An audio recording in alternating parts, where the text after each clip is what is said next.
My dear friends, Assalamu alaikum. Welcome to my channel again. আশা করি আল্লাহর রহমতে আপনারা ভালোই আছেন।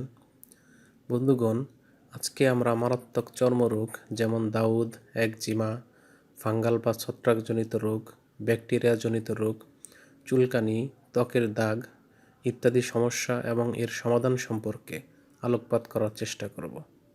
তবে ভিডিওটি শুরু করার আগে বরাবরের মতোই আপনাদের প্রতি অনুরোধ, আপনি যদি আমার চ্যানেলে নতুন হয়ে থাকেন তাহলে অবশ্যই চ্যানেলটি সাবস্ক্রাইব করে লাইক, কমেন্টস এবং শেয়ার করতে ভুলবেন না।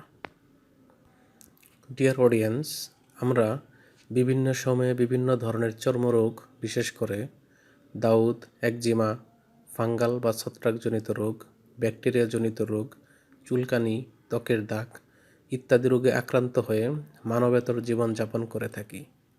এই কষ্ট থেকে চিরতরে পরিত্রাণের জন্য আপনারা যে মেডিসিনটি ব্যবহার করতে পারেন তার নাম হলো জেনোডার্ম ক্রিম অথবা জেনোডার্ম অয়েনমেন্ট।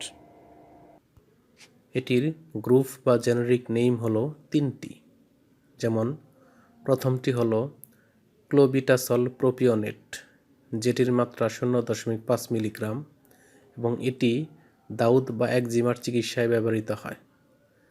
দ্বিতীয়টি হলো নিওমাইসিন সালফেট, যেটির মাত্রা 5 মিলিগ্রাম এবং এটি ব্যাকটেরিয়ার চিকিৎসায় ব্যবহৃত হয়।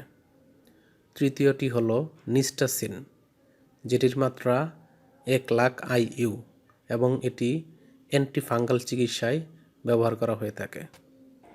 এটির উৎপাদন ও বিপণনকারী প্রতিষ্ঠানের নাম হচ্ছে ইউনিমেড ইউনিহেলথ। এখানে জেনোডার্ম ক্রিমের দাম 150 টাকা এবং জেনোডার্ম অয়েনমেন্টের দাম 150 টাকা।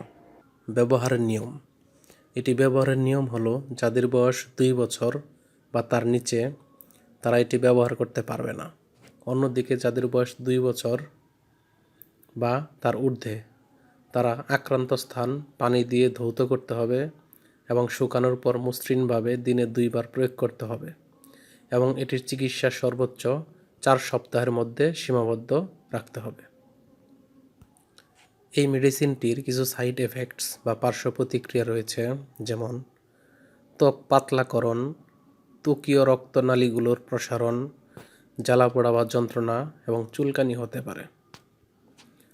গর্ভাবস্থায় এবং স্তন্যদানকালীন সময়ে এটি ব্যবহার না করাই ভালো। যে কোনো ঔষধ ক্রয়ের পূর্বে তার উৎপাদন তারিখ ও মেয়াদ উত্তীর্ণের তারিখ দেখে নেবেন এবং যে কোনো ঔষধ শিশুদের হাতের নাগালের বাইরে রাখবেন। ধন্যবাদ।